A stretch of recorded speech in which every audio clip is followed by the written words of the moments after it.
ಹೌದೌದು ಇಷ್ಟ. ಅಯ್ಯೋ ಭಯಂಕರ ಸರ್. 4 ಸಿನಿಮಾ ಶೂಟಿಂಗ್ ಮಾಡ್ಬೋದು, 10 ಸೀರಿಯಲ್ ಅಟ್ ಎ ಟೈಮ್ ಬರೆದು ಡೈರೆಕ್ಟ್ ಮಾಡ್ಬೋದು, ಒಂದು ಸಿನಿಮಾ ಡಿಸ್ಟ್ರಿಬ್ಯೂಟ್ ಮಾಡೋಕ್ಕಾಗಲ್ಲ. ಹೊಸ ಅನುಭವ. ಮಾಡಿದ್ದು ಒಳ್ಳೇದಾಯ್ತು. ನಾನು ಯಾಕೆ ಡಿಸ್ಟ್ರಿಬ್ಯೂಷನ್ ಕೊಡಲಿಲ್ಲ ಬೇರೆಯವ್ರಿಗೆ ಅಂದರೆ, ಕೇಳಿದ್ರೆ ನೀವೇ ಯಾಕೆ ಮಾಡ್ತಿದ್ದೀರಾ ಅಂತ. ನನಗೆ ಗೊತ್ತಾಗಬೇಕಲ್ಲ ಸಿನಿಮಾ. ನಾನು ಇಲ್ಲಿಂದ ಸಿನಿಮಾಗಳ ಪಯಣ ಶುರು ಮಾಡ್ಬೇಕಂತಿರೋನು. ಪ್ರತಿ ವರ್ಷ 4, 2, 3 ಮಿನಿಮಮ್ 4 ಸಿನಿಮಾ ಮಾಡಬೇಕು, ಸಣ್ಣದು ದೊಡ್ಡದೆಲ್ಲ ಸೇರಿ ಅಂತ ಪ್ರಯಾಣ ಈಗ ಶುರು ಮಾಡಿರೋ ಸಿನಿಮಾ ಪ್ರಯಾಣ ನನ್ಗೆ ಗೊತ್ತಾಗಬೇಕಲ್ಲ ಬಿಸ್ನೆಸ್, ಸಿನಿಮಾ ಹೆಂಗಾಗುತ್ತೆ, ಶೂಟಿಂಗು ಗೊತ್ತು, ಶೂಟಿಂಗ್ ಆಗುತ್ತೆ, ಪೋಸ್ಟ್ ಪ್ರೊಡಕ್ಷನ್ ಗೊತ್ತು, ಬಿಸ್ನೆಸ್ ಹೆಂಗಾಗುತ್ತೆ, ಡಿಸ್ಟ್ರಿಬ್ಯೂಷನ್ ಹೆಂಗಿರುತ್ತೆ, ಎಲ್ಲೆಲ್ಲಿ ಏನೇನಿದೆ ಡಿಸ್ಟ್ರಿಬ್ಯೂಷನಲ್ಲಿ, ಎಲ್ಲೆಲ್ಲಿ ಏನು ಪ್ರಾಬ್ಲಮ್ ಇದೆ, ಏನು ಗೊತ್ತಿಲ್ವಲ್ಲ. ಅರ್ಥ ಮಾಡ್ಕೊಳ್ಳೋದಕ್ಕೋಸ್ಕರ, ತಿಳ್ಕೊಳ್ಳೋದಕ್ಕೋಸ್ಕರ ಓನ್ ಡಿಸ್ಟ್ರಿಬ್ಯೂಷನ್ ಮಾಡಿದ್ದು, ಕಲಿಯೋದಕ್ಕೋಸ್ಕರ, ಸಿನಿಮಾನ ಕಲಿಯೋದಕ್ಕೋಸ್ಕರ ಮಾಡಿರೋದು ಇದು. ಈ ಸಿನಿಮಾ ಕಲಿಕೆಯಲ್ಲಿ ತುಂಬ ಟಫೆಸ್ಟ್ ಜಾಬ್ ಅನಿಸಿದ್ದು ಡಿಸ್ಟ್ರಿಬ್ಯೂಷನ್ನು. ಇದೇ ಹೇಳ್ತೀನಿ, ಇನ್ನೊಂದು ವರ್ಷದಲ್ಲಿ ಈಸಿಯೆಸ್ಟ್ ಜಾಬು ಡಿಸ್ಟ್ರಿಬ್ಯೂಷನ್ ಅಂತ ಹೇಳೋ ಮಟ್ಟಕ್ಕಂತೂ ಬರ್ತೀನಿ 100%.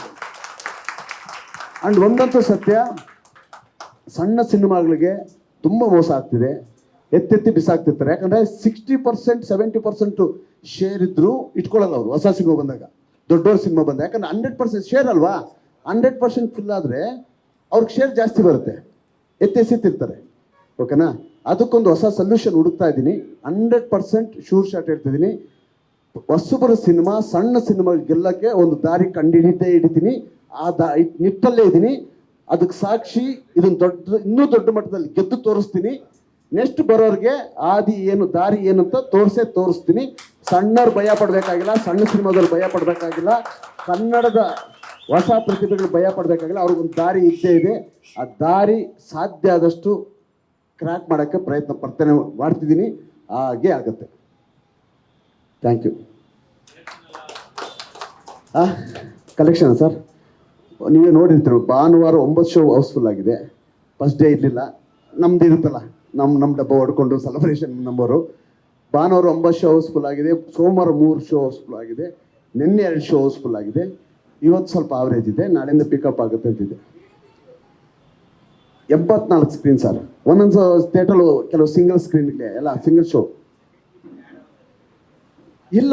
9 ಸಿನಿಮಾ ರಿಲೀಸ್ ಆಗ್ತಿದೆ, 9 ಸಿನಿಮಾ ರಿಲೀಸ್ ಆಗಿರೋದು. ಅದರಲ್ಲೂ ಅದೇ ಹೇಳ್ತಿದ್ದೆ, ಕೆಲವು ಹೊಸಬ್ರು ಅಂದ ತಕ್ಷಣ ಏನು ಮಾಡ್ತಾರೆ ಅಂದರೆ, ನಾನು ಯಾರನ್ನೂ ಬ್ಲೇಮ್ ಮಾಡ್ತಿಲ್ಲ, ನನಗಿದು ಅರ್ಥ ಆಗಿರೋ ಪಾಠ.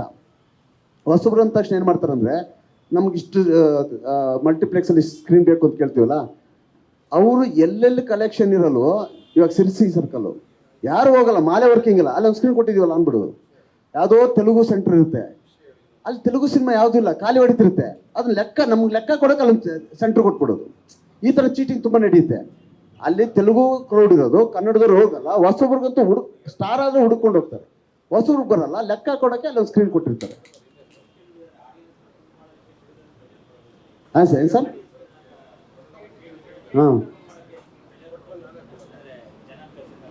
ಅದೇ ಅವರು ಹೊಟ್ಟೆ ತುಂಬಿಸ್ಕೊಳ್ಳೋಕ್ಕೆ ಇನ್ನೊಬ್ರು ಅವ್ರ ಮೇಲೆ ಎತ್ತಕ್ಕೆ ಇನ್ನೊಬ್ರು ಬೆನ್ನ ಮೇಲೆ ಹತ್ತೋ ಕೆಲಸ ಅದು ಅಲ್ಲ. ಇಲ್ಲ ಸರ್, ನಾನು ಅಷ್ಟರ ದಡ್ಡ ಅಲ್ಲ ಸರ್. ಇರುತ್ತೆ, ಖಂಡಿತ ಇರುತ್ತೆ. ಬಿಗಿನಿಂಗ್ 2 ದಿವಸದಲ್ಲಿ ನನಗೆ ಅರ್ಥ ಆಗಿರಲಿಲ್ಲ. ಎರಡನೇ ದಿವಸ ಅರ್ಥ ಆಯಿತು. ಈಗ ನಾನು ಸ್ವಲ್ಪ ಪಳಗಿದ್ದೀನಿ, 5 ದಿವಸದಲ್ಲೇ ಪಳಗಿದ್ದೀನಿ. ಅದು ಇನ್ನು ಆ ತಪ್ಪುಗಳು ಇನ್ನು ನಾನು ಹಳ್ಳಕ್ಕೆ ಬಿಡಲ್ಲ, ದಾರಿ ತಪ್ಪಲ್ಲ.